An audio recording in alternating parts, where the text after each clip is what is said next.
오늘 이 시간 우리 주신 하나님의 말씀은 구약성경 출애굽기 18장 13절부터 27절까지 말씀, 구약성경 109쪽에 있습니다. 13절부터 다 같이 함께 읽겠습니다. 이튿날 모세가 백성을 재판하느라고 앉아있고 백성은 아침부터 저녁까지 모세 곁에 서 있는지라. 모세의 장인이 모세가 백성에게 행하는 모든 일을 보고 이르되 내가 이 백성에게 행하는 이 일이 어찌 됨이냐. 어찌하여 내가 홀로 앉아있고 백성은 아침부터 저녁까지 내 곁에 서 있느냐. 모세가 그의 장인에게 대답하되 백성이 하나님께 물으려고 내게로 오니라. 그들이 일이 있으면 내게로 오나니 내가 그 양쪽을 재판하여 하나님의 율례와 법도를 알게 하나이다. 모세의 장인이 그에게 이르되 내가 하는 것이 옳지 못하도다. 너와 함께한 이 백성이 필경 기르기 제하리니 이 일이 내게 너무 중함이라. 내가 혼자 할 수 없으리라. 이제 내 말을 들으라. 내가 내게 방침을 가르치리니 하나님이 너와 함께 계실지로다.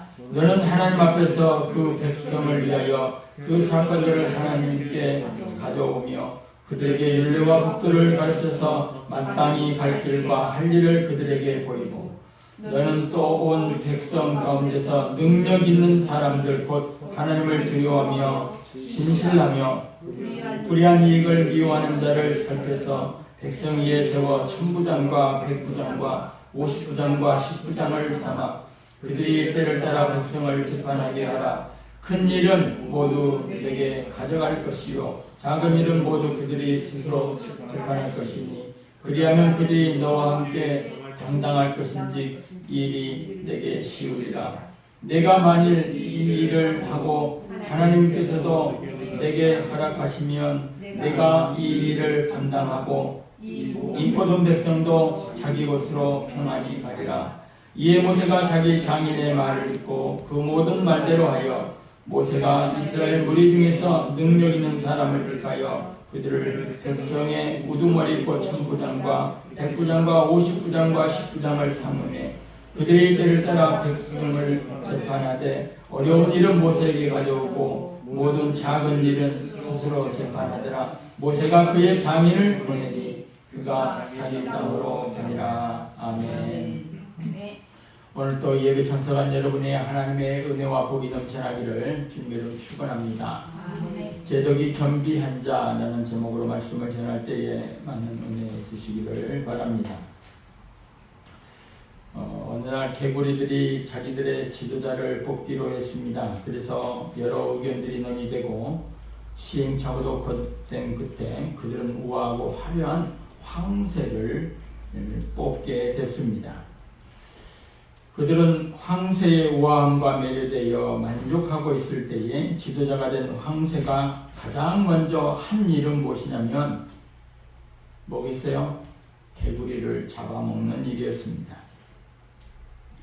결국 개구리들은 지도자를 잘못 뽑았기 때문에 재난을 당하게 되었다라고 하는 것입니다. 사람들의 사는 삶에도 물론 마찬가지입니다. 지도자를 잘 선택한 사회는 성공하지만 그렇지 못한 사회는 화를 불러오는 것입니다.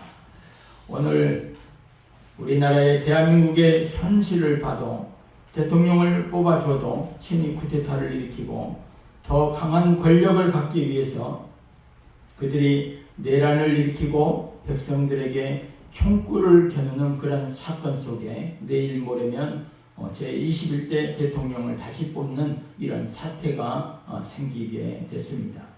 이런 일은 결코 좋지 않는 일입니다. 그래서 경제적으로 힘들고 정치, 사회, 경제적으로 불안한 이때에 우리는 무엇보다도 지도자를 잘 뽑아야 되는 것입니다. 올바른 지도자를 잘 선택한 사회는 성공하지만 그렇지 못한 사회는 어려움을 겪는다라고 하는 것입니다. 대한예수교 장로회 교회헌법 제35조의 교회 직원의 투표법에 의하면 그런 투표법이 있습니다.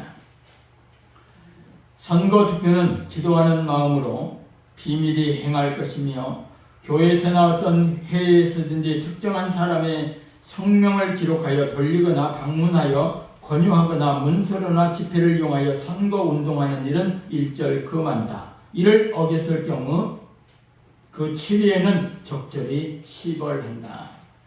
이게 대한예수교 장로의 어떤 장로를 뽑고 안수집사를 뽑고 권사를 뽑는 것에 대해서 교회 직원들을 뽑는 것에 대해서 투표하는 교회 헌법의 내용이라고 하는 것입니다.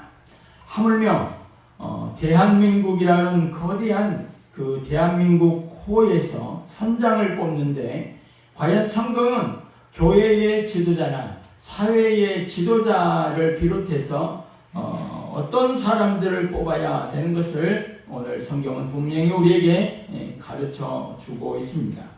오늘 본문 출애굽기 18장에 보면 나타난 내용의 요약은 그렇습니다. 모세의 장인 이드로가 가만히 모세를 보니까 하루 종일 나와서 백성들을 재판하는 것을 보고 야, 저게 무슨 일이냐, 저게 힘들어서 어떻게 하냐 하면서 그 모세의 장인 이드로가 행정 조직 개편에 대해서 모세에게 건의를 하는 것입니다. 그래서 행정과 재판에 관한 직무를 관장하는 일을 의견을 들었을 때에 그 의견이 관철이 되고 결국은 1000부장, 100부장, 50부장, 10부장을 세워서 그들에게 재판을 하게 하는 것입니다.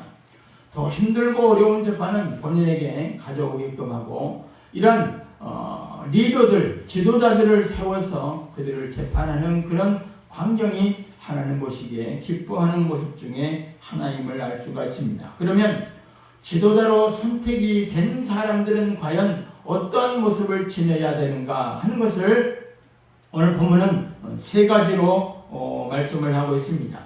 오늘 모세의 장인 이드로는 일단 온 백성들 가운데 능력 있는 자를 뽑으라고 조언을 하는데 우리가 개역 성경을 보고 있는데 그 전에 성경의 번역은 어떻게 되어 있느냐면 제대기 겸전한 자라고 그렇게 기록이 되어 있습니다. 그렇게 해석을 하고 있죠.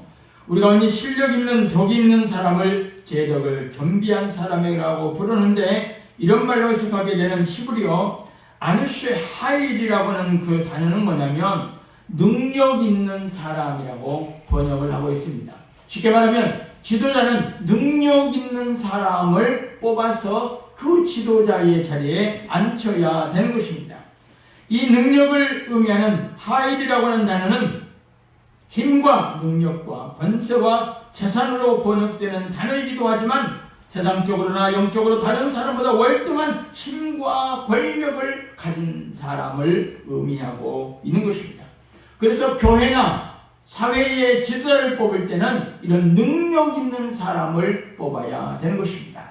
내일 모레면 21대 대통령 선거를 뽑으는데 대한민국을 이끌어갈 능력 있는 사람을 여러분들이 잘 투표를 할 수 있기를 바랍니다. 성경이 보면 오늘 세 가지로 말씀하고 있는데 첫 번째로는 어떤 사람을 뽑아야 되느냐. 지도자는 바로 능력 있는 사람이라고 하는 것은 하나님을 두려워하는 사람을 뽑아야 된다 하는 것입니다. 세상적으로 힘이 있고 권력 있는 그런 자라도 하나님을 두려워할 줄 모른다면 그 사람은 선한 일꾼이 될 수가 없습니다. 여기서 두려워한다라고 하는 것을 보면 단 이례적으로 하나님을 경외하고 두려워하는 게 아니라 하나님을 두려워하고 경외하는 습관이 몸에 밴 체질이 된 자를 의미하는 것입니다. 따라서 어쩌다가 겁이 나서 벌벌 떨고 공포감에 숨기는 그런 피곤한 두려움이 아니라 평소에 하나님을 경외하고 공경함이 아예 체질에 배어있는 그런 사람이 바로 하나님을 두려워하는 사람이라 말씀하고 있습니다. 본문에 쓰인 이 야레라고 하는 그 단어는 감정적인 반응으로서 무서워하다, 공포에 떨다라는 의미를 갖기도 하지만 왕이나 하나님께 대하여 존경하다, 경외하다라는 도덕적, 종교적 의미를 함축하고 있는 단어가 바로 야레라고 하는 그런 단어입니다. 지도자는 많은 사람들로부터 존경을 받는 위치에 있기 때문에 자칫 교만해지기 쉽습니다. 그래서 잠언 16장 18절에 보면 교만은 패망의 선봉이다. 그러니까 교만하면 사람이 넘어지는 앞잡이가 되고 패망의 선봉이 된다라고 그렇게 말씀하고 있습니다. 하나님을 경외하는 지도자는 결코 교만할 수가 없는 것입니다. 왜냐하면 그는 자신의 권위가 하나님께로부터 위임받고 하나님께로부터 받는 것임을 알고 있으므로 하나님을 경외하고 겸손히 섬기기 때문에 그 사람은 하나님을 두려운 자는 교만할 수가 없다라고 하는 것입니다.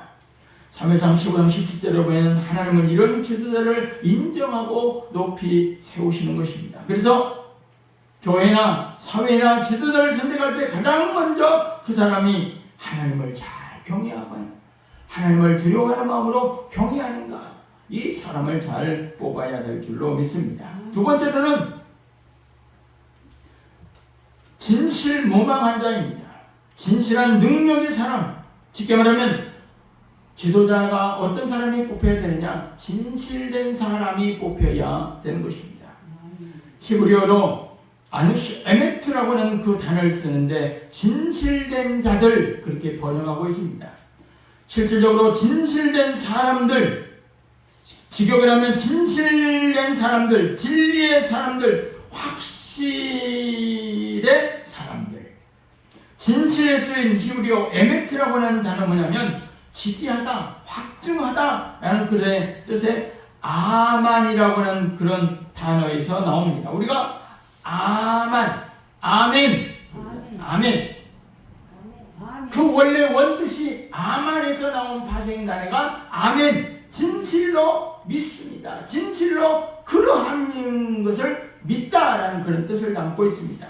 성경이 말하는 진실은 뭐냐면 확고하게 지탱되어 흔들리지 않다.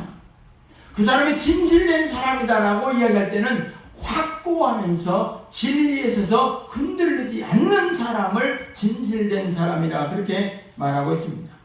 결국 진실한 자라고 하는 것은 뭐냐면 하나님의 말씀이 세계를 움직이고 하나님의 말씀으로 교회가 서는 것을 철저하게 믿는 자라는 그런 뜻을 담고 있습니다. 거짓은 상황과 때에 따라서 변화됩니다. 그러나 진실은 변하지 않습니다. 진리는 변하지 않습니다. 지도자는 진실의 사람, 확고한 신념으로 신실하게 일하는 사람이 되어야 될 줄로 믿습니다. 권모술수나 어떤 모략이나 어떤 갈라치기 하는 거나 융통성이라는 그런 가면에 가려운 것이 지도자의 미덕이 되어서는 대단히 곤란하다고 하는 것입니다. 그래서 교회의 지도자나 사회의 지도자들은 하나님께서 진실하심으로 진실을 반영하는 사람이 되어야 될 줄로 믿습니다. 세 번째는 불의한 일을 미워하는 그런 사람이 지도자가 되어야 됩니다. 쉽게 말하면 청렴 결백한 자가 지도자가 되어야 됩니다. 불의한 이에 대한 히브리어 배차라고 하는 이 단어는 뭐냐면 약탈하다, 탐욕스럽게 얻다라고 하는 그런 배차에서 유래됐습니다. 쉽게 말하면 원래는 떼어내다, 잘라내다 라고 하는 그런 뜻인데 내 것이 아닌 것을 떼어내다 라는 의미에서 협박에서 빼앗다. 쉽게 말하면 협박에서 빼앗으면 그런 일을 탐하는 것이 되는 것입니다. 다시 말해서 정당한 노력과 방법으로 얻는 재산이 아니라 잘못된 방법으로 모은 재산을 의미하는 것입니다.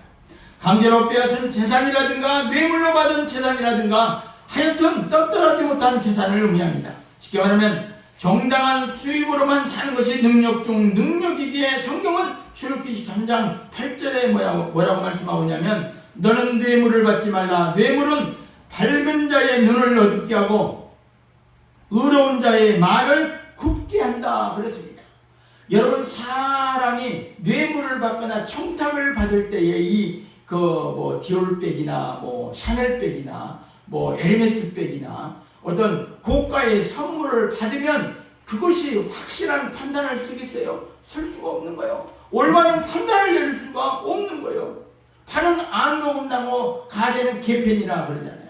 어떤 뇌물을 받으면 그 판단이 옳겠느냐 그 말이에요. 선한 일꾼의 조건은 뭐냐면 바로 청렴 결백한 자다라고 하는 것입니다. 모세 당시에 천부장과 백부장과 50부장, 10부장 이런 관직은 평소에도 재정을 집행하고 또 백성의 일을 판단하는 위치에 있는데 뜨니 사람들은 자신을 이롭게 하기 위해 뇌물로 판단을 흐리게 하는 경향이 있었다고 하는 것입니다.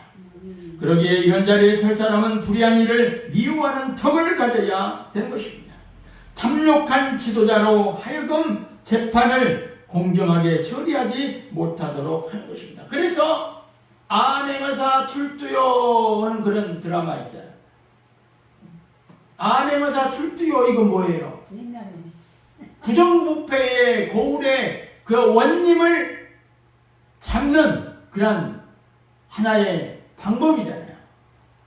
오사가 이런 평범한 복장을 하고 마을을 두루두루 관찰해서 부정부패가 난무하는 이 고을의 대장 원님을 잡는 그런 드라마를 많이 봤잖아요. 암행어사 출두요 이거 뭐세요? 부정부패를 척결한다 그 말 아니겠어요? 그러니까 성경은 탐리하는 자는 여호와를 배반하여 멸시한다라고 해서 시편 3절에 보니까 악인은 그의 마음의 욕심을 자랑하며 탐욕을 부리는 자는 여호와를 배반하여 멸시하느니라. 그러니까 부정부패와 그런 어떤 그 청렴결백하지 못한 그것은 뭐냐면 결국은 하나님을 배반하고 하나님을 멸시한 행위다. 성경은 그렇게 말씀하고 있는 것입니다. 결국 불의한 일을 감하는 지도자는 자기의 생명을 앗아가고 잃어버립니다. 잠언 1장 18절 이하에 보면 그들이 가만히 엎드리면 자기의 피를 흘릴 뿐이요 숨어 기다리면 자기의 생명을 해할 뿐이니 이익을 탐하는 모든 자의 길은 다 이루하여 자기의 생명을 잃게 하느니라. 그러니까 부정부패하고 다른 일을 탐욕을 부리는 자는 결국은 어떻게 했어요? 자기의 생명을 잃어버린다. 그러니까 고위직, 관리직, 공무원 이런 사람들은 뭐냐면 부정부패하고 탐욕을 부리면 결국은 그 자리에 관직을 내려놔야 되고 그 자리에 물러나야 되고 자기의 생명을 잃어버리는 결과가 된다. 여러분이 나중에 잘 돼서 공무원이 되고 경찰이 되고 법관이 되고 어떤 남을 판단하는 위치에 고위직에 올랐을 때는 절대로 뇌물을 받지 않기를 바랍니다. 뇌물을 받는다고 하는 것은 하나님께서 멸시하는 것이고 그 뇌물을 받는 그 자체는 하나님을 배반하는 행위다. 성경은 말씀하고 있는 것입니다. 그 다스리는 백성들까지도 결국은 멸망시키고 마는 것입니다. 우리는 아간의 탐욕으로 온 이스라엘이 몇천 명이 죽었던 그런 사건을 압니다. 이스라엘 백성들이 여리고성을 하나님의 명령대로 갔어요. 쳐부셨어요. 이겼어요. 그런데 거기에서 아간이라는 사람이 전리품을 취합니다. 금덩이도 취하고 외투 한 벌도 취하고 이걸 취했어요. 몰래 숨겼어요. 그 다음에 저기 보니까 아이성이 있는 거예요. 아이는 여리고의 정말 조그만 성입니다. 그래서 이까지 것 여리고도 쳐부셨는데 우리가 저 조그만 아이성을 못 쳐부시랴 하고 그래서 이제 백성들이 무장을 하고 아이성을 쳐부수러 갑니다. 근데 패했어요. 왜 패했느냐? 하나님께서 패하게 했어요. 왜 패했느냐? 아간이라는 사람이 여리고를 침범할 때에 이 금덩이와 외투를 다 숨겨놨다는 거예요. 하나님의 명령에 불복종입니다. 다 쳐부시라 그랬는데 쳐부시지 못하고 하나님의 명령에 불순종했던 결과가 결국은 아이성에 갔던 군사들이 다 패하고 죽고 쫓겨나는 그런 일이 벌어지는 것입니다. 범죄는 이렇게 많은 생명을 앗아갈 수밖에 없다라고 하는 것입니다. 그래서 교회의 지도자나 사회의 지도자를 세울 때는 반드시 불의한 일을 미워하는 청렴 결백한 자를 세워라 하는 것이 오늘 우리에게 주신 하나님의 말씀입니다. 내일 모레면 21대 대통령 선거를 뽑는데 여러분 꼭 투표하시기 바랍니다. 투표는 뭐예요? 민주주의의 꽃이라 그래요. 나 한 명쯤은 괜찮겠지 라고 하면 그 생각을 4천만 명이 해보세요. 투표 다 안 하잖아요. 나 한 명쯤 안에 되겠지. 그러면 4천 명이 다 그런 생각을 가지면 어떻게 되겠어요? 투표가 되겠어요? 지도자 뽑을 수 있겠어요? 나의 권리를 행사하고 이런 하나님의 말씀에 비춰볼 때 지도자가 탄생이 되어서 대한민국을 잘 이끌 수 있는 지도자가 나오게 해달라고 기도하면서 오늘 말씀에 비춰보면서 하나님을 정말로 경외하고 또한 진실되고 청렴결백한 자, 교회에서나 사회에서나 지도자는 이런 사람이 되어야 된다라고 하는 것을 인식하고 우리가 기준 없는 사회는 혼란과 무질서 그 자체가 되는 것입니다. 그래서 잘못된 기준 역시 같은 결과를 초래하기 때문에 오늘 말씀에 비춰서 지도자의 자격을 생각해 보았습니다. 우리가 잘 선택하고 잘 뽑아서 앞으로 이 나라의 민족이 하나님의 은혜를 입고 더 복받는 그런 나라가 될 수 있기를 주님 축원합니다. 기도하겠습니다. 아버지 하나님 은혜와 사랑을 감사합니다. 지도자는